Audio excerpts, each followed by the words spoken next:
warahmatullahi wabarakatuh. Di sini saya akan menjelaskan mengenai fisiologi organ reproduksi pada pria. Yang pertama yaitu hormon-hormon yang ada pada sistem reproduksi pria. Nah, yang pertama itu ada follicle stimulating hormone atau FSH. Nah, hormon ini berfungsi untuk mengendalikan produksi sperma dan perkembangan organ kelamin. Yang kedua yaitu ada luteinizing hormone atau LH. Nah, hormon ini berfungsi untuk mempengaruhi tingkat produktivitas sperma pria. Nah, yang ketiga yaitu ada hormon testosteron. Hormon ini berfungsi untuk mengendalikan gairah seksual, produksi sperma, kepadatan tulang, dan juga massa otot. Nah, sehingga mampu mempengaruhi perubahan fisik dan emosional pria secara signifikan. Yang keempat yaitu ada hormon estrogen. Hormon ini berfungsi untuk mengontrol kesehatan sperma.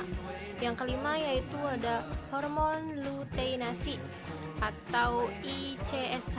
Nah, hormon ini berfungsi untuk merangsang sel-sel interstisial di dalam testis untuk berkembang dan mensekresikan hormon testosteron. Nah, yang keenam yaitu ada hormon inhibin.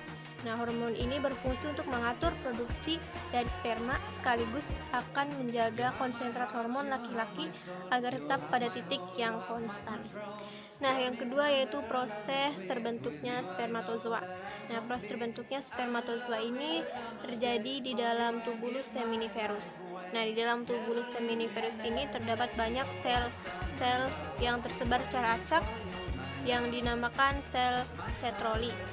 Nah, proses yang pertama yaitu sel induk sperma atau spermatogonium akan membelah secara mitosis dan meiosis.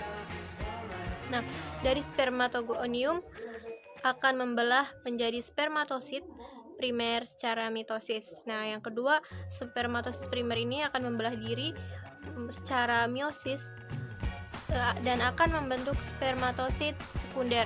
Nah, kemudian spermatosit sekunder ini akan membelah diri lagi menjadi 4 spermatid yang sama bentuk dan ukuran, dan juga ini yang akan menghasilkan spermatozoa.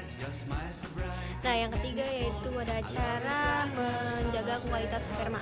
Nah, cara menjaga kualitas sperma ini bisa dilakukan yang pertama yaitu dengan mempertahankan berat badan yang sehat, mengonsumsi makanan-makanan yang sehat, melakukan seks yang aman, mengendalikan stres, menghentikan kebiasaan merokok, dan mengurangi konsumsi alkohol, dan jangan lupa untuk berolahraga. Keempat, ada alur pengeluaran semen. Nah, stimulasi ereksi pada pria dapat terjadi karena adanya stimulus seksual. Nah, pada tahap stimulus ini akan keluar cairan pra-ejakulasi, yang mana cairan ini biasanya tidak mengandung sperma atau belum mengandung sperma. Nah, setelah terdapat stimulus yang cukup, maka seorang pria akan memasuki tahap ejakulasi. Nah, sel-sel sperma yang siap dikeluarkan akan naik ke arah prostat selama rangsangan seksual terjadi. Nah, pada fase ini, sel-sel tersebut akan bercampur dengan cairan semen atau habitat sperma yang menyediakan cadangan makanan dan nutrisi untuk kelangsungan hidup sel beberapa hari ke depan. Kemudian pencampuran tersebut dialirkan dari kelenjar prostat dan vesikula seminalis menuju pangkal uretra.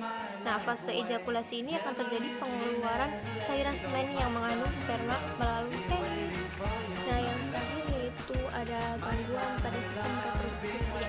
Nah, sebenarnya gangguan pada sistem reproduksi pria ini banyak sekali ya, namun saya akan coba menjelaskan hanya beberapa saja. Yang pertama ada hernia inguinal. Nah, hernia inguinal ini terjadi pada alat reproduksi pria ketika dinding perut bagian bawah melemah sehingga usus turun ke kantung testis atau bagian samping penis yang menyebabkan testis terlihat lebih besar. Nah, yang kedua yaitu ada hidrokel. Nah, penyakit ini di mana kondisi kantong testis dipenuhi oleh cairan yang mengelilinginya. Yang ketiga ada balanitis. Nah, balanitis ini yaitu kondisi iritasi atau peradangan yang terjadi pada bagian penis atau kepala penis. Yang keempat yaitu ada kanker testis. Nah, gejalanya biasanya sering ditemukan pada pembengkakan atau benjolan yang tidak nyeri di salah satu testis atau perubahan bentuk atau tekstur buah zakar.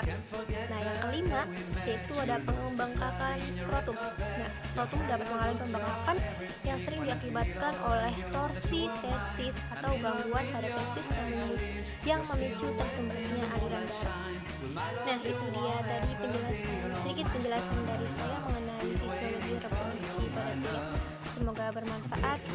Kurang lebihnya mohon